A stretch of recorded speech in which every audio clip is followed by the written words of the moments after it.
Here's something nobody will tell you when it comes to wide bodying cars. All right, now I have had like 3 wide body cars, my Miata, my Porsche, and my smart car, and they all have the same problems. Can you guys guess what it is?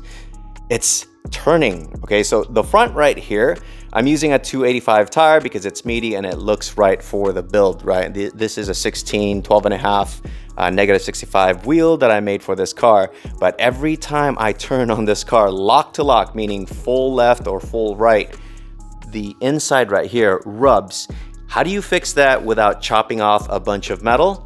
Let me show you something here. So this is my new EG rack that I'm going to be installing in the Integra because it's a full manual rack, and I replaced all the internals with a quick ratio kit that I got from Quaife. But this guy right here, I got from Hone Developments. It's a little bit blown out right now, but there you go. See that? Now this guy goes inside this boot. All right, let me show you. It goes around that guy, and once installed, it looks like this.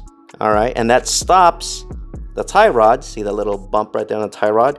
Hits that and it limits the lock to lock. And installing this is actually quite easy. Now, Hone Development sells a bunch of Honda parts, but you can actually use these inserts depending on which size you get for different cars. And once it's installed, it just slaps on like that, and it's basically bump stops. So for my Integra right here, you guys might not know, but if you rock 16s and you slam it, you end up rubbing the inside of the frame rails, and it actually burns the inside of your tire. So it kind of looks like camber wear, but it's actually not.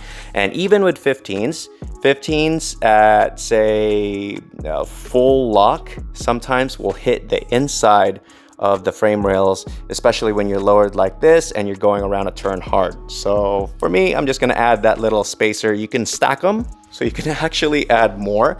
So it's way thicker, but for my use, I'm just gonna use that single one right there, and that should be good.